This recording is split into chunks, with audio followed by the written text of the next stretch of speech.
Welcome guys to the last part of chapter number 21. Our first topic is how do wages affect labor supply? Well, consider the decision facing John. He is awake for 100 hours per week. He spends some of this time enjoying leisure, that is riding bike, watching Netflix, studying economics. Oops, studying economics? क्या ये हो सकता है किसी का leisure activity? I hope so. He spends the rest of this time developing software because by profession he is a software designer. For every hour he works, he earns rupees 50 which he spends on consumption goods like Pepsi Pizza. Thus for every hour of leisure he gives up, he works one more hour and gets rupees 50. Thus there is a trade-off between leisure and consumption. Well, मेरा बच्चा trade-off मतलब एक अगर लेंगे तो दूसरा आपको छोड़ना पड़ेगा. Following figure shows his budget constant. If he spends all 100 hours in leisure, he has zero consumption. If he spends all 100 hours working, he has rupees 5,000. तो ये तो दोनों एक्सट्रीम हो गई ना, या आप पूरा या तो काम कर ले बंदा या पूरा लेजर कर ले, तो ये तो पॉसिबल नहीं है ना, बस हाइपोथेटिकल है. तो सपोज हम एज्यूम करते हैं that he works a normal 40 hour week, he enjoy 60 hours of leisure and has weekly consumption of 2000. कैसे आप बताओ? टोटल 100 आवर्स हैं, yes. 60 hours leisure, yes. 40 hours working, yes. Per hour 50 rupees you are earning, yes. 40 into 50, 2000. So John is having his optimal point at E. When the wage rate is 50 per hour, he earns 2000 and spends 60 hours in leisure. Now we will see what happens if this wage rate rises from 50 to 60. मेरे बच्चों, there are two possible outcomes. In each case, the budget constant shifts outward from BC1 to BC2. In both panels, consumption rises, yet the response of leisure is different. मेरे बच्चों, मैंने जान के इसको ऐसा छोड़ा है क्योंकि अब मैं इसको फिल करता हूँ. सपोज बेटे 100 पूरे लेजर आवर्स हैं आपके पास, 50 रुपये के हिसाब से you could have had 5,000 rupees. अब अगर आप पूरे के पूरे काम करें बिकॉज 60 रुपीज़ आपको मिल रहा है, तो you can actually earn 6,000. So that's the catch behind this. ठीक है मेरा बच्चा? तो सपोज राजे आप अर्लियर 60 आवर्स लेजर कर रहे थे, है ना, पिछले वाले एग्जाम्पल में. मैं वही यहाँ पे कंटिन्यू कर देता हूँ. ठीक है? तो बेटा जब 50 रुपीज़ वेज था, आपका जो नंबर ऑफ आवर्स वर्किंग वो 40 था. 50 पर 40 माइंडेड, यहाँ पर लेजर आवर्स नहीं है, आपके वर्किंग आवर्स है. ठीक है? यही चीज़ यहाँ पर होगा. ये तो आई थिंक क्लियर है हमको. अब मेरे प्यारे बच्चों देखो ये क्या करते हैं. कहता है in panel John responds to the higher wage by enjoying less leisure. अगला लड़का हमारा मेहनती हो गया जॉन. जॉन कहता है ना, अब तो मैं सिर्फ 50 घंटे ही लेजर करूँगा, जबकि पहले 60 घंटे लेजर करता था. तो आप बताइए, वेजेस 60 हुए और इसके वर्किंग आवर्स 40 से बढ़कर 50 हो गए, यानी ऐसा अपवर्ड स्लोपिंग सप्लाई कर्व बन गया. अच्छा, ये भी हो सकता है कि ये ज़्यादा ही आलसी बन जाए और बोले ना, अब तो मैं 70 आवर्स लेजर करूँगा. यानी मेरे बच्चों यहाँ पर वेज रेट जब 50 से 60 हुआ तो भाई साहब ने वर्किंग आवर्स 40 के बजाय 30 कर दिए. इसको कहते हैं डाउनवर्ड स्लोपिंग सप्लाई कर्व. ऐसे मतलब सप्लाई फॉर लेबर. तो बेटा in panel B he responds by enjoying more leisure. In panel A higher wage induces John to enjoy less leisure and work more, so the labour supply curve slopes upward. और in panel B a higher wage induces John to enjoy more leisure and work less, the supply curve slopes downward. ये क्या लिखा है मैं बताता हूँ ना मेरे बच्चे. लास्ट वीडियो अगर तूने देख लिया तो अच्छे से समझ आएगा. अब पहले जब वो बाइक राइड करता था 1 घंटा, तो उसे 50 रुपये का नुकसान होता था, क्योंकि वही घंटा अगर काम में लगाता तो 50 रुपये मिल जाते. Yes sir. अब अगर वो 1 घंटा बाइक राइड करे लेजर एक्टिविटी, तो उसे कितने का नुकसान होगा राजे? सर 60 का. तो मुझे एक बात बता, डोंट यू थिंक लेजर महंगा हो गया है? पहले 50 रुपये घंटे का था, अब 60 रुपये घंटे का है. Yes sir. मेरे बच्चे मैंने लास्ट वीडियो बताया था, सब्सटीट्यूशन इफेक्ट कहता है जो चीज़ महंगी हो जाए उसे कम कर दो, जो चीज़ सस्ती है उसे बढ़ा दो. हाँ सर कहा था. तो आप बताओ ना, लेजर महंगा हो गया. हाँ सर. कम कर दिया. हाँ सर. तो ये सब्सटीट्यूशन इफेक्ट है. अब आगे चलते हैं. दूसरा भी पहलू है ना ज़िंदगी का, तो दूसरा पहलू क्या है वो समझ ले मेरे बेटे. अगर तेरे को 50 रुपये पर आवर की बजाय 60 रुपीज़ पर आवर मिलने लगे तो गुड न्यूज़ है ना? हाँ सर वेरी गुड न्यूज़ है सर. तू अमीर हो जाएगा ना? हाँ सर मैं अमीर हो जाऊंगा. तो बेटे वो अपनी रिचनेस स्प्रेड कर ओवर नॉर्मल गुड्स. हाँ सर मैं करूँगा. तू बता लेजर नॉर्मल गुड है? हाँ सर है. वाई एक्सिस पे जो तू कंजम्पशन गुड लेगा वो भी नॉर्मल गुड है? हाँ सर है. तो हो सकता है तू ये भी बढ़ा दे और ये भी बढ़ा दे. In that sense income effect is dominate. Clear. अच्छा, कुछ टीचर्स ना इसको बोलते हैं backward bending labour supply curve. Same 3 में मैंने रच के सिखाया हुआ है, तो मेरे सेम 3 के माइक्रो इकोनॉमिक्स में जा, प्लेलिस्ट में, वहाँ पर चैप्टर नंबर 9 निकाल, लेबर सप्लाई, तेरे को मज़ा आ जाएगा। लेकिन वहाँ तलवारें चली हुई हैं, तेरे कोर्स में सिर्फ सुई है, तो जहाँ सुई की ज़रूरत है वहाँ तलवार क्यों चलाऊँ। तो मैं तेरे को बताता हूँ, जो टीचर तेरे को कहते हैं कि ये backward bending labour supply curve है, मैनिक्यू से तो तू नहीं सीख सकता। तो सर फिर क्या करें, टेंशन क्यों लेता है, बैठे हैं ना तेरे लिए यार। वैसे backward bending labour supply curve क्यों कहते हैं, कैसे कहते हैं, प्रूफ क्या है, मैं आपके लिए लेकर आया हूँ, बिल्कुल बेसिक। तो मेरा बच्चा मैंने ना पहले ही आपके लिए बना दिया, सो दैट आपका समय बचे, घबराना नहीं इसको देख के, ईजी है। तो सपोज़ आपके पास टोटल आवर्स कितने थे सर, 100, परफेक्ट। शुरू में वेज रेट कितना था सर, 50। बेटा तो सपोज़ हम एज्यूम करें कि शुरू में 50 आवर्स वो लेजर कर रहा था, ये रहा। तो अगर 50 आवर्स लेजर कर रहा था तो 50 आवर्स काम कर रहा होगा 100 में से, हाँ। शुरू में वेज रेट 50 है, हाँ, तो 50 इंटू 50 कितना हुआ, 2500, ठीक है। ये इसको बोल देते हैं E1। IC मैंने बनाया नहीं, मैंने कहा बहुत वो थोड़ा सा क्लमजी हो जाता है डायग्राम। अब ये वाले में आप क्या दिखा रहे हो, वेजेस, और यहाँ पे क्या दिखा रहे हो, लेबर आवर्स, ठीक है, हाँ सर। तो 50 रुपीज़ में आप, जब 50 का वेज रेट है तो आप 50 आवर्स काम कर रहे हो, ठीक है। अब वेज रेट बढ़कर 60 हो गया, वेज रेट बढ़कर 60 हो गया, तो सब्स्टिट्यूशन इफेक्ट किक इन किया, और फिर ये मैं इसको E2 बोल देता हूँ।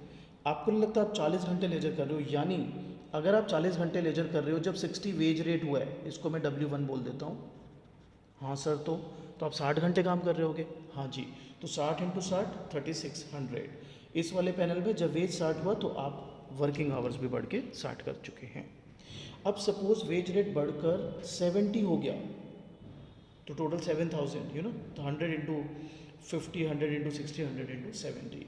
अब शुरू से कंपेयर करते हैं पहले वाले से, तो यहाँ पे suppose income effect kick in किया होगा, तो फिर अगर इनकम इफेक्ट किक इन किया तो इसने क्या कहा, मैं तो 50 घंटे के बजाय 60 घंटे लेजर करूँगा।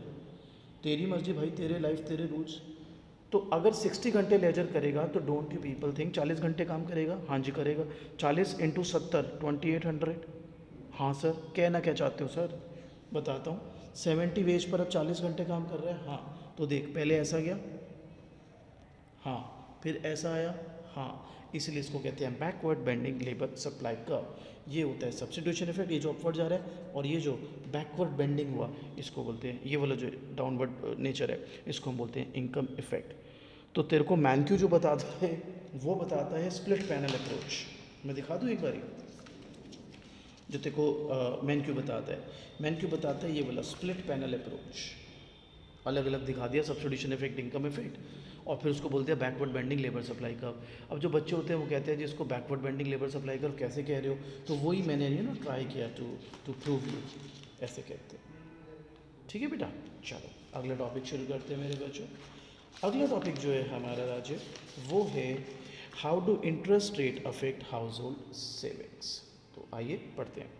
Consider the decision facing Sam, a worker planning for retirement. Let's divide his life into two parts.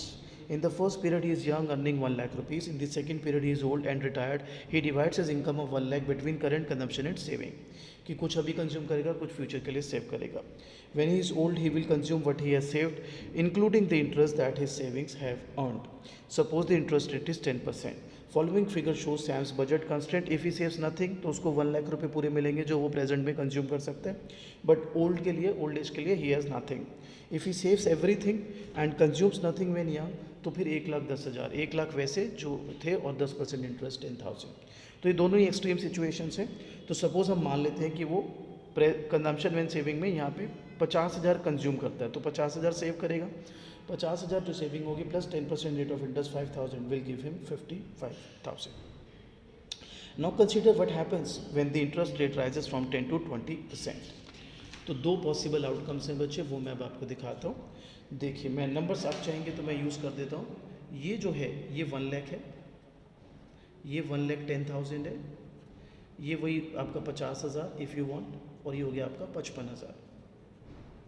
ठीक है, सेम नंबर्स यहाँ पे भी लिख सकते हो आप। 1 लाख, 1,10,000, 50,000 और ये 55,000।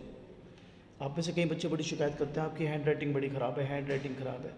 बेटा अभी तो मेरे से मिला नहीं है, शक्ल और ज़्यादा ख़राब है, तो जो है काम चला ले। चलो अब बढ़ते हैं आगे। सपोज रेट ऑफ इंटरेस्ट 10 से 20% हो गया, तो डोंट यू थिंक अब अगर टोटल तूने सारी सेविंग कर दी तो 1,20 मिलेगा, ये 1,20 मिलेगा, ठीक है। अब अगर सब्स्टिट्यूशन इफेक्ट किक इन कर गया तो इसका मतलब क्या है बेटा, अगर रेट ऑफ इंटरेस्ट 10% से 20% हो गया ना, तो प्रेजेंट का कंजम्पशन महंगा हो जाएगा आपके लिए, समझ रहे हो बात। तो इन दैट केस अगर सब्स्टिट्यूशन इफेक्ट किक इन किया तो आप समवेयर यहाँ आ जाओगे, ठीक है। इधर आप कंजम्पशन कम कर दोगे प्रेजेंट, और जो है सेविंग बढ़ा दोगे। अगर इनकम इफेक्ट किक इन किया तो आप यहाँ आ जाओगे, क्योंकि आपको तो अब रिचनेस हो गई ना, आप तो पहले से अमीर हो गए हो क्योंकि आपको अच्छा इंटरेस्ट मिल रहा है, तो you would want to spread your richness over both the periods. तो अगेन अगर इनकम इफेक्ट है तो आपका प्रेजेंट कंजम्पशन बढ़ जाएगा, फ्यूचर कंजम्पशन भी बढ़ जाएगा। अगर सब्स्टिट्यूशन इफेक्ट है मेरे बच्चों तो आपका प्रेजेंट कंजम्पशन कम हो जाएगा और सिर्फ फ्यूचर कंजम्पशन ही बढ़ेगा। तो बच्चा कहता है सर बंदा क्या करेगा, सब्स्टिट्यूशन इफेक्ट करेगा या इनकम इफेक्ट? तो ये बंदे के ऊपर है भाई, हम क्या कह सकते हैं, हम तो सिर्फ ये बता सकते हैं कि अगर वो क्या करेगा तो क्या होएगा। सब्स्टिट्यूशन इफेक्ट डोमिनेटिंग होगा तो क्या होगा, इनकम इफेक्ट डोमिनेटिंग होगा तो क्या होगा। पर ये दोनों बड़ी अच्छी एप्लीकेशन है, ये वेज वाली और लेबर सप्लाई वाली और ये इंटरेस्ट वाली। एक टॉपिक और है इसमें जो मैं तुम्हें करा दूं, फिर ये चैप्टर आपका खत्म है, वो है एक्सट्रीम शेप्स ऑफ आईसी। तो पहले है परफेक्ट सब्स्टिट्यूट्स। सपोज ये कोक है, ये पेप्सी है, ये 10, ये 1, ये कॉम्बिनेशन ए, ठीक है बच्चों। तो मेरा एक दोस्त है, वो ना जब तक 10 कोक और 1 पेप्सी ना पी लेना उसको डकार नहीं आती, हाँ बब, ठीक है, डकार नहीं आती। तो भाई गया वो दुकान पे, 10 कोक 1 पेप्सी पी, डकार आ गई, ज़िंदगी में मज़ा आ गया। अब सपोज एक दिन वो गया दुकान पे तो कोक नो ही थी सिर्फ उसके पास, दुकानदार के पास। वो बेचारे मेरे दोस्त की शक्ल रोने जैसी हो गई। मैंने कहा क्या हो गया भाई, रो क्यों रहा है? कह रहा भाई साहब मैं तो 10 कोक 1 पेप्सी ना पीऊँ ना, डकार नहीं आती, डकार नहीं आती, ज़िंदगी अधूरी लगती है। मैंने कहा यार ये तो बहुत मुश्किल समस्या है तेरी लाइफ की, मैं क्या हेल्प करूँ तेरी? मैंने उसको सजेशन दिया, मैंने कहा तू 9 कोक के साथ 2 पेप्सी पी ले। कहता क्या बात कर रहे हो? मैंने कहा करके तो देख यार। तो उसने पी ली 9 कोक और 2 पेप्सी, क्या खुल के डकार आई, मज़ा आ गया उसको। अब अगले दिन दुकान गया तो 8 कोक थी उसके पास। तो मैं उसको देख रहा था कि मेरे पास आएगा सलाह लेने, पर वो तो समझदार है भाई, कह रहा है 8 पेप्सी, 8 कोक है ना, 3 पेप्सी दे दो। अगर इसी प्रकार 7 हो तो 4 दे दो। बात बन रही है? बन रही है मेरे बच्चों। कांस्टेंट एमआरएस होता है परफेक्ट सब्स्टिट्यूट में, 1:1, 1:1, 1:1। फर्स्ट वीडियो देख, मैंने एमआरएस क्या बताया था। MRS is the rate at which consumer is willing to sacrifice 1 good for the other. तो he is willing to sacrifice 1 Pepsi for 1 Coke throughout. अब यहाँ पे 2 बातें हैं जो जितना अच्छे से सीख लेगा ना आगे लाइफ में उतना आसान रहेगा तेरे लिए। पहला, नो डाउट कांस्टेंट एमआरएस है, बट 1:1 हो ये ज़रूरी नहीं होता। सेम 3 की वीडियो निकाल के देख मेरी, इंटरमीडिएट माइक्रो इकोनॉमिक्स हॉलवेरियन चैप्टर 4 और 5, तेरे को मैं उसमें प्रूव करके दिखाया हुआ है मैंने कि ज़रूरी नहीं है 1:1 हो। सिंप्लीफिकेशन के लिए हम ले लेते हैं 1:1। बच्चा कहता है कोई ऐसा एग्जाम्पल जिसमें 1:1 ना हो? क्यों नहीं हो भाई, अभी देता हूँ एग्जाम्पल। टीवी में एक ऐड आती थी बहुत पहले जेम्स की, तो 2 बुजुर्ग अंकल होते थे, आपस में लड़ रहे होते थे। वो कहता था तू मेरे को 2 रेड पांडा दे दे, मेरे से 1 ब्लू पांडा ले ले। नहीं देखी? कोई बात नहीं यार, 2 बुजुर्ग अंकल हैं, एक बुजुर्ग अंकल कह रहे हैं मेरे से 2 रेड पांडा ले ले, 1 ब्लू पांडा मेरे को दे दे। तो परफेक्ट सब्स्टिट्यूट है, पर 1:1 नहीं है। नीला पांडा लाल 2 पांडों के बराबर है, ठीक है भाई। तो कांस्टेंट एमआरएस होगा, 1:1 हो ये ज़रूरी नहीं है। दूसरी बात, जो भाई तो हिंदुस्तान के किसी भी कोने से हो, ये बीमारी बड़ी बुरी फैली हुई है। क्या बीमारी? सर हमें ना, हमारे इतने बढ़िया टीचर थे सर, मज़ा आ जाता था, इकोनॉमिक्स का लव ही उन्होंने क्रिएट करा। अच्छी बात है भाई, रिस्पेक्ट करनी चाहिए, लेकिन लकीर का फ़कीर ना बनो ना। क्या कहना चाह रहे हो सर? बताता हूँ। आपको ये प्रॉपर्टी कराई थी इंडिफरेंस कर्व की आपके स्कूल लेवल पर। Indifference curve is convex to the origin, higher the IC higher the satisfaction, ठीक है। Downward sloping, 2 ICs can not intersect each other. नहीं सर, मेरे को एक और भी कराई थी। अच्छा, कौन सी कराई थी? Sir IC can not touch any axis, है ना। सर आपको तो आता ही नहीं, आपने तो कराई नहीं। सर हमने तो वो भी करी हुई है। आजा बेटा, आजा आजा आजा। सबसे पहले कांस्टेंट एमआरएस है, स्ट्रेट आईसी बनता है, कॉन्वेक्स नहीं बनता। ये परफेक्ट सब्स्टिट्यूट का केस है। ओ सर क्या कर रहे हो, आपने ज्वाइन कर दिया आईसी, हमें मना किया था। अबे रुक जा। हाँ क्या बोल रहा था सर? ये 10 और 1, हाँ 9 और 2, हाँ 8 और 3, हाँ 7 और 4, हाँ। एक बात बता, अगर इसको 11 कोक दे दूँ या 11 पेप्सी दे दूँ, डकार तो तब भी आ जाएगी। हैं सर? अबे भाई 10 कोक एक पेप्सी पे डकार आ रही है तो 11 कोक पे भी तो आ जाएगी। हाँ आ जाएगी। तो आईसीस जो है ना, ऐसा नहीं होता कि it cannot touch any axes, perfect substitute में इट कैन। ठीक है, और इसका प्रेफरेंस डायरेक्शन होता है up and right, like 12 will be better than having 11। तो परफेक्ट सब्स्टिट्यूट नॉर्मल गुड्स के केस में IC convex to the origin, perfect substitute में IC straight line joining the axes minded. आ जाओ भाई अगले पर। अगला क्या है जी, अगला है परफेक्ट कॉम्प्लीमेंट्स। आइए सिखा देते हैं परफेक्ट कॉम्प्लीमेंट्स। कैमरे को क्या हो गया भाई, अरे एक ही रह गया टॉपिक भाई, ऐसे ना कर। चलो जी परफेक्ट कॉम्प्लीमेंट कर लो भाई, गुजारा कर लो। हाँ परफेक्ट कॉम्प्लीमेंट्स, तो भैया ऐसा है परफेक्ट कॉम्प्लीमेंट्स। तो ऐसा है कि ये मैं मैन क्यू का एग्जांपल लेता हूँ क्योंकि अच्छा एग्जांपल है वो। लेफ्ट लेग शू, राइट लेग शू, लेफ्ट लेग शू, राइट लेग शू, लेफ्ट लेग शू, राइट लेग शू। साथ ही में पहनेगा ना भाई? हाँ जी सर बिल्कुल साथ में पहनूंगा सर मैं। चल मैं तेरे को देता हूँ 5 6 5 5 6 5। क्या मतलब सर? भाई ये कॉम्बिनेशन ए, ये कॉम्बिनेशन बी, ये कॉम्बिनेशन सी। कॉम्बिनेशन ए में दूंगा तेरे को 6 राइट लेग के शू, 5 लेफ्ट लेग के। कॉम्बिनेशन बी में दोनों 5 5, और कॉम्बिनेशन सी में 6 लेफ्ट लेग के और 5 राइट लेग के। अच्छा सर फिर क्या करूं मैं? बताता हूं क्या करना है भैया। ए बी सी भैया 5 5 6 6। अरे सर करना क्या चाहते हो? ये करना चाहता हूँ मेरे भाई, ये ऐसा ऐसे बनेगा एल शेप। अरे क्या बात कर रहे हो सर, ऐसा कैसे बन जाएगा सर?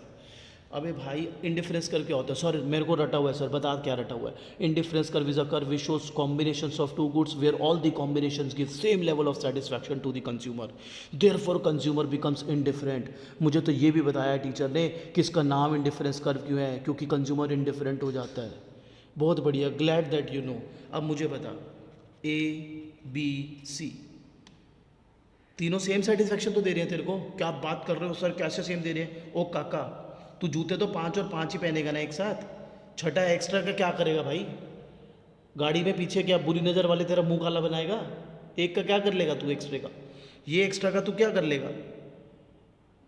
ये एक्स्ट्रा होना कोई सेटिस्फेक्शन नहीं बढ़ा रहा है, ये एक्स्ट्रा होना कोई सेटिस्फेक्शन नहीं बढ़ा रहा भाई तेरा। तो परफेक्ट कॉम्प्लीमेंट्स के केस में एल शेप आईसी होता है where the consumption take place at the vertex. Here is 5 5। Preference direction, well preference direction होती है up and right, that is 6 6। इसके बारे में अगर तेरे को और ज्ञान चाहिए तो ज्ञान की गंगा बह रही है, सेमेस्टर 3 प्ले लिस्ट में जाइयो, सेम 3 माइक्रो इकोनॉमिक्स चैप्टर 4 और 5 खोल दे, ज्ञान की गंगा में नहा लेगा तू। अभी सुई की जरूरत है इसलिए तलवार चला नहीं रहा। अब जो आप में से शार्प बच्चे हैं, सारे ही हैं वैसे तो, वो पता है कहाँ पकड़ेंगे? सर इसमें तो आपने एमआरएस बताया था कांस्टेंट होता है, इसमें क्या होता है? इसमें होता है एमआरएस या तो 0 या इन्फिनिटी। सर ये कैसे पॉसिबल है सर, ये कैसी बात कर दी आपने? यार एमआरएस क्या होता है? Delta y by delta x. हाँ सर, तो एक बारी डेल्टा वाई हो जाएगा 0, एक बारी डेल्टा एक्स हो जाएगा 0। भाई इधर से इधर जाएगा, इधर से इधर जाएगा, एक बारी डेल्टा वाई 0 हो जाएगा, एक बारी डेल्टा एक्स 0 हो जाएगा भाई। ठीक है, तो बातों में इतना बड़ा चैप्टर, चैप्टर नंबर 21 खलास, ख़त्म। I hope this video helps.